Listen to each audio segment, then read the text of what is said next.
Welcome to the 155th episode of The Hot Issue.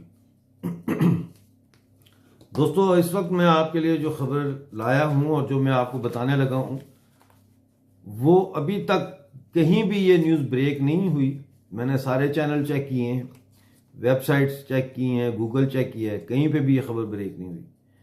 तो इसलिए मुझे अभी फौरी तौर पर आपके सामने आना पड़ा। हालांकि सैटरडे को मैं हॉट इशू नहीं करता, लेकिन एक बहुत ब्रेकिंग न्यूज़ मैं आपके लिए लेके आया हूँ, जिसके लिए मुझे ये प्रोग्राम करना पड़ रहा है। और इस प्रोग्राम का मकसद इंडियन आर्म फोर्सेस और इंडियन सीक्रेट सर्विसेज को खबरदार करना है कि इस वक्त उनके जो नेबर हैं वो क्या कर रहे हैं। इस वक्त जो छोर डेजर्ट है, जिसको थर्ड डेजर्ट भी कहते हैं, छोर डेजर्ट में पाकिस्तानी फौज की फौजी मशकें यानी मिलिट्री एक्सरसाइज शुरू हो चुकी हैं। लेकिन इसमें जो बात पता नहीं है किसी को वो ये है कि इस मिलिट्री एक्सरसाइज की आड़ में पाकिस्तान जो थोर डेजर्ट पे राजस्थान के साथ, इंडिया के साथ जो फेंस लगी है, उस फेंस के नीचे से सुरंग खोद रहा है। और एक सुरंग नहीं खोद रहा, बल्कि एक से ज्यादा सुरंगें खोदी जा रही हैं। रेत के इस सहरा में नीचे जाके बाकायदा पक्की सुरंग बनाई जा रही है, जो पहले से माफ कीजिएगा, जो पहले से मुकर्रर करदा मकाम पर जाकर खुलेगी ये सुरंग। अब मैं आपको इसकी तफसीलात बताता हूं। ये जो ऑपरेशन, जो मशकें हो रही हैं यानी मिलिट्री एक्सरसाइजेज हो रही हैं, इनका नाम है जैदुल हदीद। ये मशकें हो रही हैं छोर डेजर्ट में। ये मशकें 5 कोर की, जो 9 कोर है ना पाकिस्तान की, याद रखनी है आपने ये चीज़ें, ये बहुत इंपॉर्टेंट हैं, ये आप लोगों ने याद रखना है। जो 5 कोर है वो उन पाकिस्तान की 9 कोरों में से एक कोर है। इस 5 कोर की जो 3 डिवीजनें हैं वो इन मशकों में शामिल हैं। इनमें 18 infantry division, 16 infantry division, 12 independent armoured division और 25th मर्चेंट मैकेनाइज्ड डिवीजन शामिल हैं। इन मशकों में टैंक, आर्टिलरी, एयरफोर्स और ड्रोन्स का इस्तेमाल किया जा रहा है। अब मैं आपको बताऊं कि छोर कहां है। छोर, अगर आप हैदराबाद से जाएं सिंध में, तो पहले मीरपुर खास आता है, फिर छोर आता है। हैदराबाद से ये जो छोर है, जहां पे एक जगह है उमरकोट में इनका कैंट है, यानी आर्मी कैंट जो है वो उमरकोट में है। हैदराबाद से उमरकोट का जो सफ़र है वो 2 घंटे का है। उमरकोट से जो छोर कैंट है, उमरकोट में कैंट है, वो छोर कैंट कहलाता है। जो छोर कैंट है वो आधे घंटे के फासले पर है। अब ये जो थर्ड डेजर्ट है, यहाँ पे इंडिया ने फेंसिंग की हुई है, तो ये उस फेंसिंग के नीचे से सुरंगें खोद रहे हैं। उमरकोट की खुसूसियत यह है कि उमरकोट हिंदू अक्सरियती आबादी का एक छोटा सा शहर है, और यहाँ पे मुसलसल पिछले अरसे में हिंदू कम्युनिटी को टारगेट किया जाता रहा, इनको जबरन मुसलमान किया जाता रहा, इनकी लड़कियों को अगवा करके कराची लाया जाता रहा।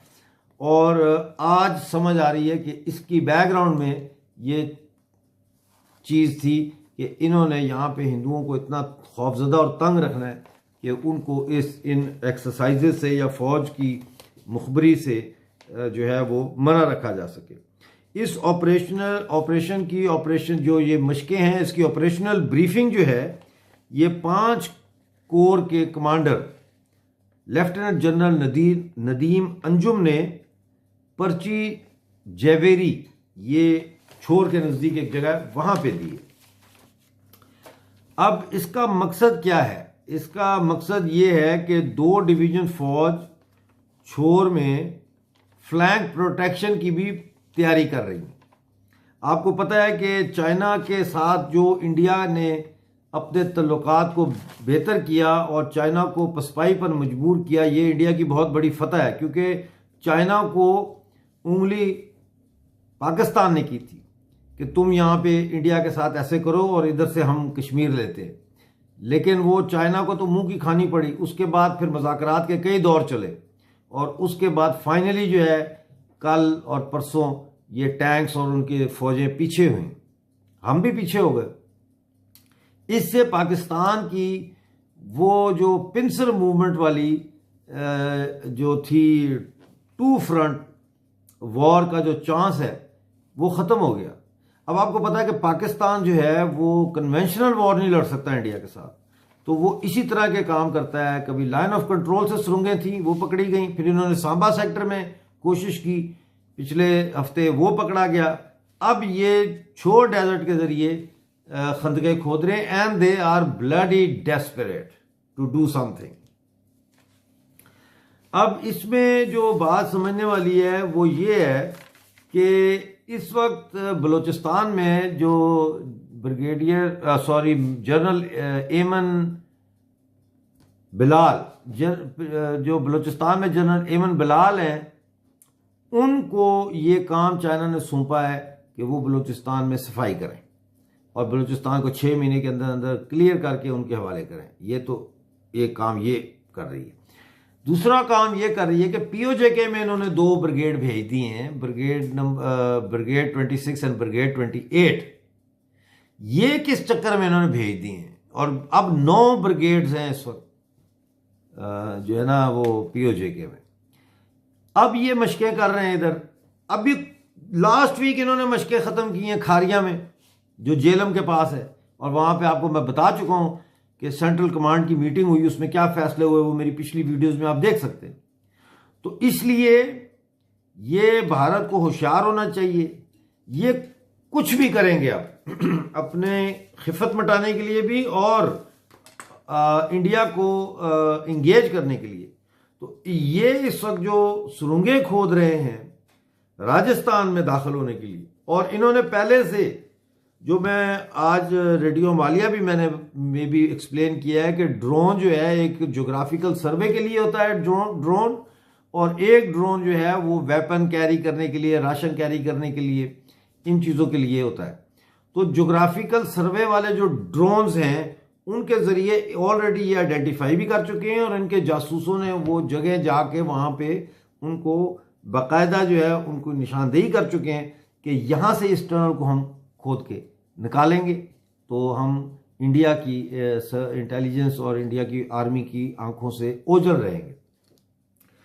मेरा यही काम था। लेकिन एक और चीज़ हो रही है इसमें, और वो ये हो रही है कि 206 ब्रिगेड के जो सिंधी कमांडर हैं, वो सिंधी हैं, उन्होंने सुरंगें खोदने की मुखालफत की है और उन्होंने अपना इस्तीफा कोर कमांडर को भेज दिया है। इसी तरह से 7 सिंधी सिपाही और 2 सिंधी एनसीओज वो इन मशकों से उन्होंने माजरत कर ली है। उन्होंने माजरत करके अपने इस्तीफे भेज दिए। यानी कि पाकिस्तानी फौज के अंदर जो आज फिर मैं कहूँगा रेडियो मालिया की खबरें सुने, उसके अंदर मैंने बाकायदा ये बयान किया है कि कौन कौन सी जो रेजिमेंट्स हैं या आर्मीज़ हैं, पाकिस्तान की आर्मी के सेक्शन हैं जिनमें ये कटौतियाँ इन्होंने की हैं कोटा में, और ये आज उसका सबूत जो है वो हमारे सामने आ गया है। इस वक्त पाकिस्तान आर्मी जो है वो एक ज़ख्मी शेर की तरह है, बल्कि ज़ख्मी शेर भी नहीं, मैं कहूँगा एक ज़ख्मी हाइना की तरह है। वो किसी को भी काट सकता है, किसी वक्त भी काट सकता है। इसलिए मैं ये समझता हूँ कि पाकिस्तानी आर्मी जो है इसको इसके ख़िलाफ़ एम्बार्गो होनी चाहिए, अमेरिका को आर्म्स एम्बार्गो लगानी चाहिए फौरी तौर पर, और इसके साथ साथ आर्म एम्बार्गो के साथ साथ इसकी मिलिट्री असिस्टेंस और फाइनेंशियल असिस्टेंस जो है वो फौरी तौर पर बंद होनी चाहिए अमेरिका की तरफ से या और दूसरे ममालिक की तरफ से। FATF को इन चीज़ों का नोटिस लेते हुए पाकिस्तान को ब्लैकलिस्ट करना चाहिए, क्योंकि ये टेरर फाइनेंसिंग आज भी कर रहे हैं।